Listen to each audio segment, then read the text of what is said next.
Hello, everybody, and welcome to another edition of the Locked On Big 12 Roundtable. I am Josh Neighbors, the host of Locked On Big 12. To my right, that is John Williams. He is the host of Locked On Sooners. To his right, it is Stephen Simcox. He is the host of Locked On Horned Frogs. Below him, it is Linda Godfrey. She is the host of Locked On Pokes. And then to her left, that is Jake Hatch, the host of Locked On Cougars, our BYU podcast. Must put that in there because Cougars could be multiple teams. On tonight's show, we're going to do it in two parts. The first part is we're not getting college football playoff expansion. Why? We'll kind of give everybody's thoughts about this and kind of discuss what the future is going to hold. And then we'll also touch on some NIL stuff because now the NCAA's got some interest. They want to know, what is this name, image, likeness? How's it all working? They've got some thoughts. We'll share our thoughts about all of these things and more. But first, if I can find it, there it is, our intro video.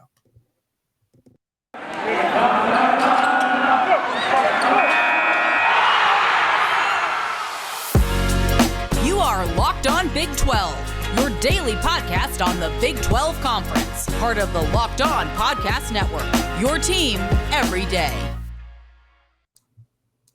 All right, before we get into it, we'll let everybody know that today's show is brought to you by our friends at BetOnline and BetOnline.net. It is the best place to get involved right now in any sports action. NCAA tournament is coming up, and BetOnline and BetOnline.net is the best place to go. New, sleek interface so you can use your computer, your tablet, your iPod Touch, if you can still get some internet connection to that device. All of those things can be used as long as you're 21 years old. You can get involved at BetOnline and BetOnline.net today. UFC, Vegas casino games, boxing, all those things are available. It's the number one place online. Once again, BetOnline and BetOnline.net. All right, so we were going to have playoff expansion. Everything was great when we heard about the first proposal. I believe, what was it? Last spring, April, May, I think is when we got the proposal. Something changed. Wow, I wonder what it was, because now three of the power conferences, the ACC, the Pac-12, and the Big Ten, have decided that they no longer think that college football playoff expansion is right now. Steven, I'm going to go to you first on this. What changed? I honestly have no idea. I mean, I felt like the whole part of the alliance, which back in the summer, we went into a Survivor episode, and all of a sudden, the ACC, the Big Ten, and the Pac-12 were like, we're going to align together, and we're going to take down the big bad SEC, because it seemed like the bad guy in this whole scenario was the Southeastern Conference, who wanted to keep this thing more exclusive, they have teams in the playoff every year. They don't see a big need to expand the playoff any more than it currently is. I don't really understand what the argument against expansion is. I think you can still have a robust bowl season and have more teams in the playoff. I don't know why people are so caught up in like gatekeeping and saying, well, the games won't be competitive. Okay, it's still more football. I mean, like, what's the alternative? Bowl games that we're seeing multiple players opt out of because they don't want to play in it? Like, just play the games. It would be fun to see, some host sites in the playoff. I think it's obviously an opportunity for more money, which is what most people who are leaders in college athletics are worried about the most anyway. So I'm not sure what's going on here. I mean, to a certain extent, I guess there's hey, it's not really broken, so why fix it from a prestige standpoint, from a viewership standpoint. But I feel like this is an opportunity to grow the game. It's an opportunity to get more fan bases fully engaged for an entire season. Especially like the Pac-12, which is not really a factor at all. I mean, like the Big 12 has struggled, right? Like they've had a few opportunities, haven't gotten there a lot. When they did get there with Oklahoma, they haven't won yet and broken through. But like on the West Coast, it's becoming an even bigger problem of being irrelevant. So I don't quite understand it. And I mean, I'm not like livid about it. Like I still love college football. I think it's a great product, but I felt like this was something everyone was in favor of, and all of a sudden, it was like suddenly we had a big heel turn on the whole issue. So, Jake, I want to go to you next on this because you mentioned the Pac-12. Why on God's green earth would they vote against this? what could possibly be in their interest to not have an expanded playoff? So George Kliavkov, the new Pac-12 commissioner, he's been on. I work for a radio station here in Salt Lake City in Utah, and he came on our airwaves and went for 40 minutes. Very few commissioners have ever given us that much time on my radio show, and he went for 40 minutes, and he was adamant that he wanted to see Pac-12 be a part of an expanded playoff. And then he turns around and votes against this. It was baffling to me. And then he goes to John Wilner from the Bay Area News Group, who's one of the foremost media guys out here when it comes to the Pac-12, and says, well, I'm not very happy about that being revealed to the media. You know what? You kind of got your hand caught in the cookie jar here, dude, and you're trying to explain your way out of it. The only thing I can make of this is that the Pac-12, similar to what Steven says, they realize that they're slipping into irrelevance, especially out here in the West, because we all know the East Coast bias is a real thing. The vast majority of the American population lives in the Eastern and Central time zones. It's just a simple fact of the matter. But the Pac-12, the only thing I can think of is that they wanted a guaranteed spot for themselves in that top 6, if it was going to be that 12-team playoff, and they were not going to bend on that. Also, the alliance, if they're working in lockstep with the Big Ten and the ACC, that was a dumb decision to go with them, because you made yourself look real bad real quick, considering your public comment said, I want expansion, and then you just go and vote against it. Looks real bad right now. Linda, because John's got the longer side of this, so I want to kind of hit on him next. But Linda, when it comes to Big 12, when we go back to what happened with Oklahoma and Texas, and people were like, oh, the conference is going to die. It feels like their position of strength has grown. Like, the conference is actually going to be okay. I think especially during basketball season, we feel a sense of, really, you're going to break this conference up? You seriously going to break this conference up? Everything just, I think, despite the fact that we're not getting expansion, which sucks, it sucks the Big 12. It's really bad. But like the fact that Bob Bowlesby is trusted with being one of the people to work on the new model, and the people liked the model he was part of for the most part. Just things do feel better right now from a Big 12 conference perspective, right? Like their seat at the table feels pretty secure. Yeah, I'm not worried about the Big 12. I mean, obviously when it was announced that OU and Texas were leaving, there was like an instant feeling of what is going to happen. What are we going to do? Are we going to leave? And, there were several weeks where it was just kind of, you were just kind of along for the ride, waiting for some kind of decision or announcement to be made.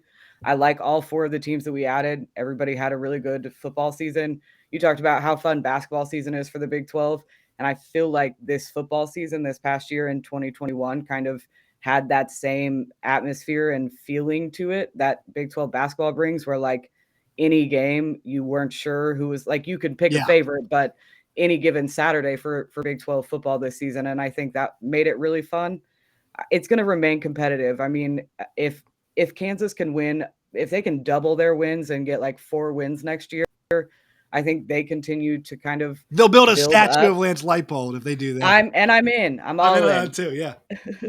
But it's just I think the competitiveness is going to remain even after OU and Texas leave, even if it's by just pure stubbornness that like we're not going anywhere feeling, right. Which like I experience with my 8-year-old all the time. So I'm very familiar with that feeling. And I could imagine that that's kind of where everybody in the Big 12 stands. Every school has that same, like, you cannot get rid of us that easily feeling. So, John, I want to go to you now on this, because the big thing that changed, right, between when we actually heard the proposal and now is Oklahoma and Texas left for the SEC. Now, what I want to say about this is that Bob Bowlesby, while it was a big kick in the nuts to him and all of us who are Big 12 fans, sacked up and said, all right, you know what?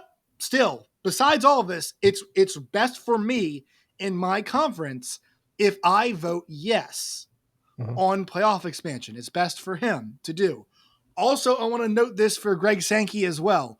Look, there have been a lot of articles written right now about, because the SEC and Big Ten just leave and do their own thing. I think Andy Staples just wrote this at The Athletic. The answer is yes, they could. The SEC was extending an olive branch to everybody else. The SEC was fine with 6 automatic qualifiers. The SEC said yes to the American or Mountain West champion or Sun Belt champion getting in. So we can say all we want about Greg Sankey, being okay with, wanting to take over the world and whatever, he was still offering an option that actually expanded access to the playoff. So he's as much as we talk about the SEC was not a roadblock here in this at all. And neither was the conference, the Big 12, that had their two teams taken. So, John, I just want to get your thoughts on all this stuff where it's like, look, we say stuff about Sankey, but I think he and Bob Bowlesby were actually in the right position to grow the sport, even though for different reasons, they actually didn't have to be. Yeah, and I think Bob, we kick Bob down, a lot. He's not the best commissioner, but I feel like he's still good. We love Bob. We love Bob. I think he's handled everything pretty perfectly since the decision that was made by OU and Texas to leave for the SEC. I think he's handled it all well. He got 4 of the very best, teams that weren't in a Power 5 conference and got them into the Big 12. And they're not just great football programs recently. They have just good sports programs. They've got historical success as well.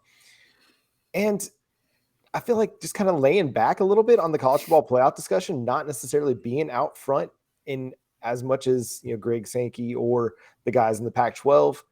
I think that's playing to his benefit. You lay low a little bit, you let kind of the bigger fish, so to speak, talk about it, and then you just kind of do your thing. You march in silence. As far as Sankey goes, I think you're absolutely right. The SEC, they're the only conference that's gotten multiple teams into the college football playoff since its origination. So they had no real reason to expand, except that maybe we can get now 3 or 4 teams into the college football playoff with expansion. Because, I was talking about this on my show on Friday, in that what college football playoff expansion does, like you said, it brings more people to the table, but it opens up, it gives more schools that might not get that national profile. It gets them on television sets in Texas and in Florida, like Pitt, who could have been a playoff team if it was an expanded playoff.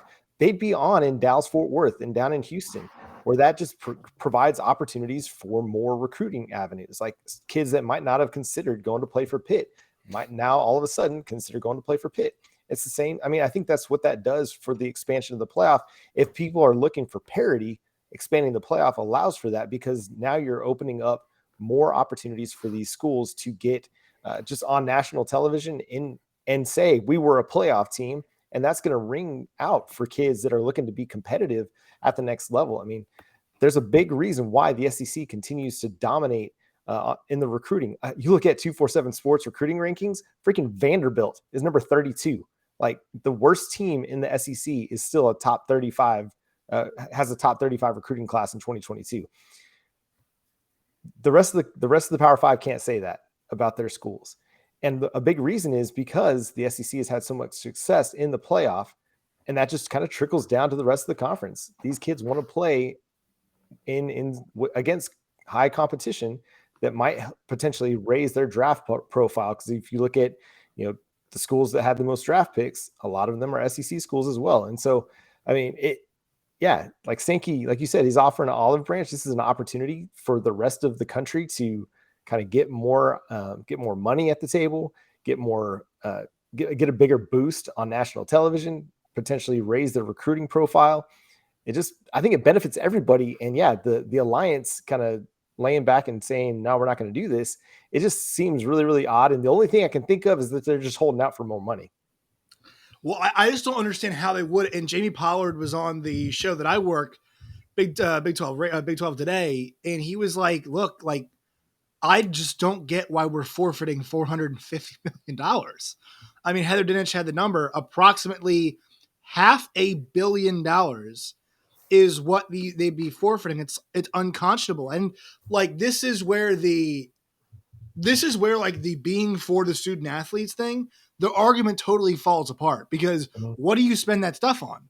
Facilities, things for recruiting, like all the stuff to make your school more desirable. How do you make it more desirable? Improve the student athlete experience. How do you do that? More money. Like, just absolutely shooting themselves in the foot when it comes to the argument of, well, we're here for the student athletes. And like Jim Phillips being like, we polled some kids at Clemson. They don't want it to get bigger. Like, okay, awesome. Wonderful. What they really want is they want Notre Dame to join the conference, because here's the thing.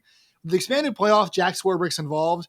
it's over. It's almost, I mean, it's almost already over now, but like the whole them joining a conference thing is essentially over if they go to a 12-team playoff. I'm fine with that. I love to see Notre Dame in the ACC. I've said that for a long time.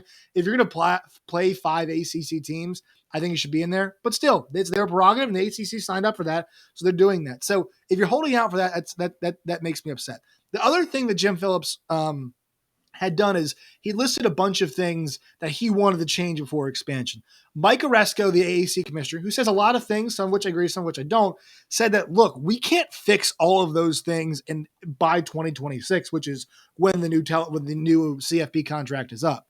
So he said, Mike Oresco basically said, why don't we have expansion now and figure out those issues? Because the issues were kind of separate, in my opinion, and figure out those issues as we go along, because those are not things that we're going to actually fix in a short period of time before the next CFP dealings come up. So that's why I feel like all the arguments against it are so short-sighted. They feel petty. The only group that's got a legitimate, I think, business gripe here is the Big Ten, because you're seeing the figures that are coming up right now. Their new potential deal, NBC has been rumored to be in the mix. Like, that is an entity that by itself could go off and make a lot of money. That being said, they'd make more. I think it's safe to say they'd probably make more in a college football playoff setting, but they should take their cues from the SEC, who are saying, look, we can go off on our own too, especially now we had OU in Texas. We could do our own thing, but we're not. We're going to offer more avenues for more teams to get involved. And like John said, like just having more helmet stickers in the playoff. Go through the conference championship games this year. AAC would have provided and did provide us a first-time competitor. The Big 12 would have provided us a first-time competitor. The Pac-12 would have provided us a first-time competitor. The ACC would have provided us a first-time competitor. Those are 4 conferences I just listed right there. And you throw in Big 10 would have yielded us a first-time competitor. There's 5. So 5 of the 6 top conferences, their conference champion would have yielded us a new competitor, and a couple of the losers would have yielded us new competitors too. And in the end, that's all we want. Sure. And this goes kind of back to what Steven was saying. Sure, we're going to end up with probably the same 4 teams, right? Georgia, Alabama was most likely going to happen this year anyway. Yes. But wouldn't it be cool to see the other matchups, to see more teams involved? And it goes back to what John said too. On the recruiting trail, what can you tell kids? We have a shot to make it. We have made it. We were 1 game away from making it. Those are easy, true statements that you can make. A lot of recruiting is based off of lies. If you expand the college football playoff, it doesn't, you don't have to lie to kids anymore. Like if the kids want to be on that big stage, like Wake Forest, you could go into a kid's house and say, yes, we were 1 game away from playing in a college football playoff. Wake Forest. And that allows Duke to say, well, if Wake Forest can do it, why can't we at Duke do it? Right? And so it just kind of expands the idea that kids get of what makes you elite and what's not. I mean, the SEC, that point of recruiting is excellent, because like my Missouri Tigers were like 8th in the SEC and had the 13th best class in the country. Like, and that just shows you how strong that top is right now. We got to break that up. And I think at worst case scenario here, friends, it doesn't work, right? Worst case scenario is the competitive imbalance was not changed, but it can't go the other way, right?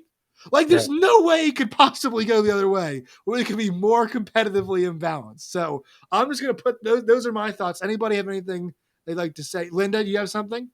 Well, we talked about the first time that we talked about expansion when you gave us your proposal.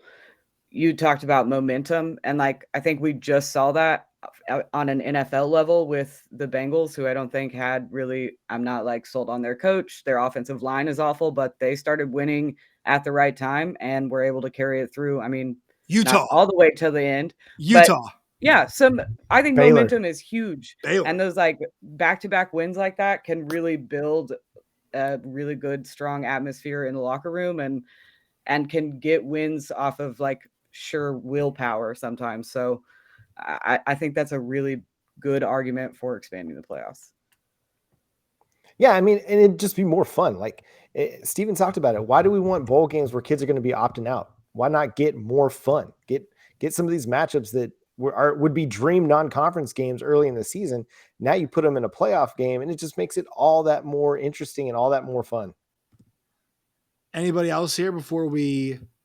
Only other thing I want to add, you mentioned the fact that there's the $450 to $500 million are leaving on the table. Any college administrator who's going to bellyache about losing money in the near-term future about their conference TV contract, I don't care what it is, I'm gonna immediately just tweet at them and say, you guys turned down $500 million with this college football playoff deal. You only have yourselves to blame.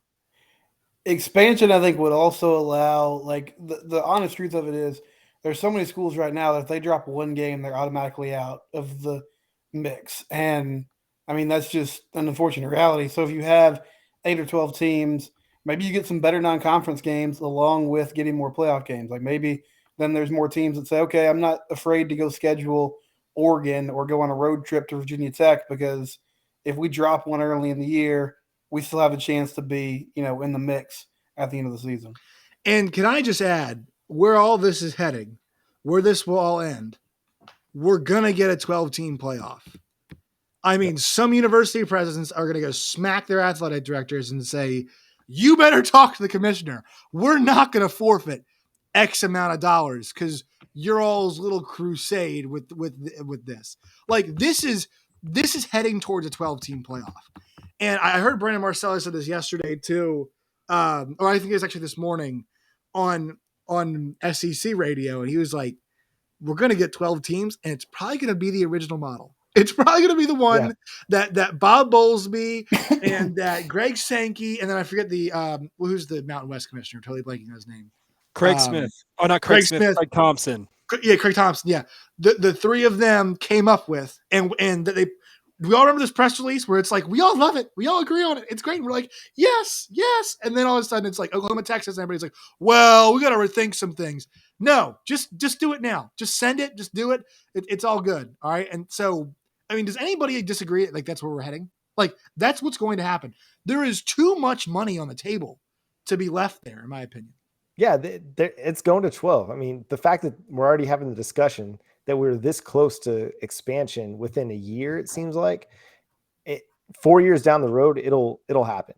And yes, like, they laid a lot of money on the table for the next 4 years, but when college football playoff expansion does come about and that ESPN contract is up, they're going to have an opportunity to open that up to all the networks and hopefully do something similar to the NFL, where you have several networks broadcasting these games, and it just is going to be even more money. But again, they left money on the table for the next 4 years because they decided to be petty about it and hold the SEC, and probably Oklahoma and Texas, and hold them up and hold the whole thing up just because of, conference realignment.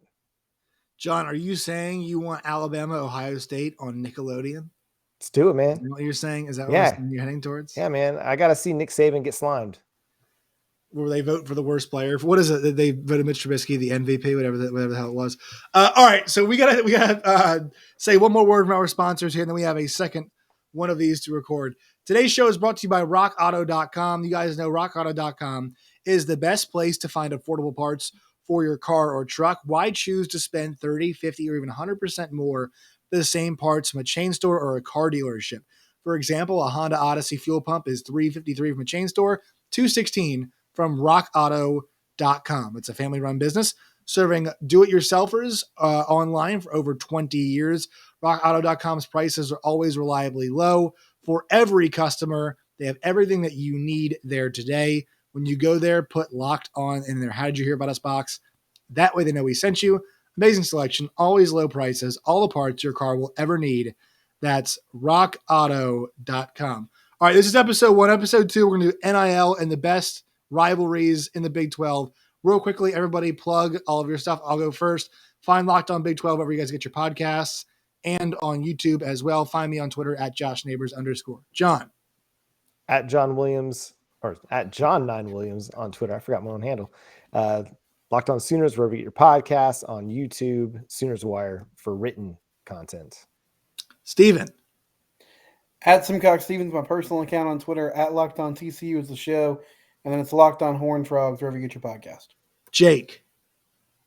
Follow me, Jacob C. Hatch is my personal Twitter handle. Locked On Cougars on Facebook, Instagram, or Twitter, and just search out Locked On Cougars wherever you get your podcasts. Linda. You can find me on Twitter at Lindellians, and the show is Locked On Pokes wherever you get your podcasts, and on Facebook and on Twitter. All right, and that's the crew. We have a second one coming up here about what is the best rivalry in the Big 12.